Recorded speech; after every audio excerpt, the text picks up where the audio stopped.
+2 higher secondary, vocational higher secondary പരീക്ഷകളുടെ ഫലം പ്രഖ്യാപിച്ചു. 77.81 വിജയശതമാനം. സർക്കാർ സ്കൂളുകളിൽ 73.23% വിജയം. 78.69 ആയിരുന്നു കഴിഞ്ഞ വർഷത്തെ വിജയശതമാനം. 0.88% കുറവ് വന്നത്. 37,642 പേർ പരീക്ഷ എഴുതിയതിൽ 28,839 പേർ ഉപരിപഠനത്തിന് യോഗ്യരായി. 3145 വിദ്യാർത്ഥികൾ മുഴുവൻ വിഷയങ്ങളിലും A+ നേടി. 41 കുട്ടികൾ മുഴുവൻ മാർക്ക് നേടി. ജൂൺ 23 മുതൽ 27 വരെ സേ പരീക്ഷ ഉണ്ടായിരിക്കും. 2025 മാർച്ച് രണ്ടാം വർഷ ഹയർ സെക്കൻഡറി പരീക്ഷയിൽ ആകെ 2002 സ്കൂളുകളിൽ നിന്ന് റെഗുലർ വിഭാഗത്തിൽ 3,70,642 പേർ പരീക്ഷ എഴുതി. പരീക്ഷയിൽ 2,80,8394 പേർ ഉപരിപഠനത്തിന് യോഗ്യത നേടി. വിജയം 77.81%. മുൻവർഷം ഇത് 78.69%. 78.69% വ്യത്യാസം എന്ന് പറയുന്നത് 0.88% കുറവ്. റെഗുലർ സ്കൂൾ ഗോയിങ് ആകെ കുട്ടികൾ 3,70,642. ആൺകുട്ടികൾ 1,79,952. ജയിച്ചവർ 1,23,160. വിജയശതമാനം 68.44%. പെൺകുട്ടികൾ 1,96,690.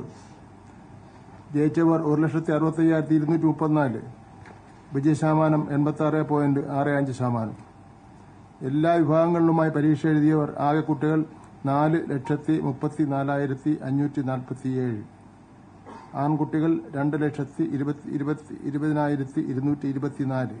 പെൺകുട്ടികൾ 2,14,323. മറ്റ് വിവരങ്ങൾ. വിജയശതമാനം ഏറ്റവും കൂടിയ ജില്ല എറണാകുളം 83.09%. 83.09. വിജയശതമാനം ഏറ്റവും കുറഞ്ഞ ജില്ല കാസർഗോഡ് 71.09. 100% വിജയം കരസ്ഥമാക്കിയ സ്കൂളുകളുടെ എണ്ണം: സർക്കാർ സ്കൂളുകൾ, എയ്ഡഡ് സ്കൂളുകൾ, അൺഎയ്ഡഡ് സ്കൂളുകൾ, സ്പെഷ്യൽ സ്കൂളുകൾ. 100% വിജയമാക്കിയ സർക്കാർ സ്കൂളുകൾ 57, ടോട്ടൽ 57. സർക്കാർ school 6, aided school 19, unaided school 22, special school 10. ഏറ്റവും കൂടുതൽ വിദ്യാർത്ഥികൾ പരീക്ഷ എഴുതിയ ജില്ല മലപ്പുറം 64,426. ഏറ്റവും കുറവ് വിദ്യാർത്ഥികൾ പരീക്ഷ എഴുതിയ ജില്ല വയനാട് 9,440. മുഴുവൻ സ്കോർ ലഭിച്ച വിദ്യാർത്ഥികളുടെ എണ്ണം 41.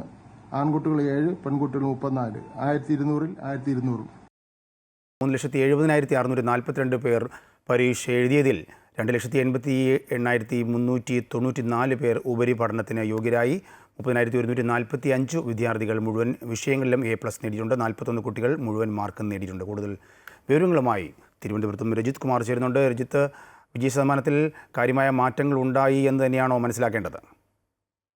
ഇക്കുറി ഹയർ സെക്കൻഡറി വിഭാഗത്തിലാണ് 3,70,642 വിദ്യാർത്ഥികളാണ് പരീക്ഷ എഴുതിയതിൽ 2,88,394 വിദ്യാർത്ഥികൾക്കാണ് ഇപ്പോൾ ഉപരിപഠനത്തിന് യോഗ്യത നേടിയിട്ടുള്ളത്. വിജയശതമാനം 77.81%. വൊക്കേഷണൽ ഹയർ സെക്കൻഡറി വിഭാഗത്തിൽ 70.06% വിജയശതമാനമായിട്ടുള്ളത്. കഴിഞ്ഞ വർഷത്തേക്കാൾ വിജയശതമാനത്തിൽ 0.81 കുറവാണ് ഇത്തവണ ഉള്ളത് എന്നാണ് ഏറ്റവും പ്രധാനപ്പെട്ട കാര്യം. ഹയർ സെക്കൻഡറിയിൽ 30,145 പേർ എല്ലാ വിഷയങ്ങൾക്കും A+ നേടിയിട്ടുണ്ട്. ഇതിലും കഴിഞ്ഞ വർഷത്തേക്കാൾ ഗണ്യമായ കുറവുണ്ട്. ഇക്കുറി കഴിഞ്ഞ വർഷത്തേക്കാൾ 39,242 വിദ്യാർത്ഥികളായിരുന്നു എല്ലാ വിഷയങ്ങൾക്കും അന്ന് A+ നേടിയിരുന്നത്. ഏറ്റവും കൂടുതൽ വിജയശതമാനം നേടിയ ജില്ല ഇപ്പോൾ എറണാകുളം ജില്ലയാണ്. ഏറ്റവും കുറവ് വിജയശതമാനം നേടിയിട്ടുള്ളത് കാസർഗോഡ് ജില്ലയിലാണ്. ഏറ്റവും കൂടുതൽ കുട്ടികൾ A+ നേടിയത് മലപ്പുറം ജില്ലയിലാണ്. സയൻസ് വിഭാഗത്തിൽ 83.25%, ഹ്യൂമാനിറ്റീസിൽ 69.16%, കൊമേഴ്സ് വിഭാഗത്തിൽ 77.21% ഹയർ സെക്കൻഡറിയിലെ ഇത്തവണത്തെ വിജയമായിട്ടുള്ളത്. ഒപ്പം തന്നെ വൊക്കേഷണൽ ഹയർ സെക്കൻഡറി വിഭാഗങ്ങളിലൊക്കെയായുള്ള വിജയങ്ങൾ മന്ത്രിയുടെ ഭാഗത്തുനിന്നും പ്രഖ്യാപിക്കുകയുണ്ടായി. പ്രധാനപ്പെട്ട കാര്യമായി മന്ത്രി വ്യക്തമാക്കിയത് കൂടുതൽ മുൻ വർഷത്തേക്കാൾ കുറവ് വിജയമാണ് ഉണ്ടായിട്ടുള്ളത് എങ്കിൽ തന്നെയും അത് വിദ്യാഭ്യാസത്തിന്റെ മികവാണ് കാണിക്കുന്നത് എന്ന കാര്യമാണ് മന്ത്രി വ്യക്തമാക്കിയിരിക്കുന്നത്. ഒപ്പം തന്നെ വിജയിച്ചിട്ടുള്ള എല്ലാവർക്കും ആശംസകൾ നേർന്നതോടൊപ്പം തന്നെ അദ്ദേഹം ഇപ്പോൾ മണക്കാട് സ്കൂൾ ഉൾപ്പെടെ സന്ദർശനം നടത്തുന്നതിനായി പോയിട്ടുമുണ്ട്. യെസ്, 41 കുട്ടികൾ മുഴുവൻ മാർക്കും നേടിയിട്ടുണ്ട്. ജൂൺ 23 മുതൽ 27 വരെ സേ പരീക്ഷ ഉണ്ടായിരിക്കും.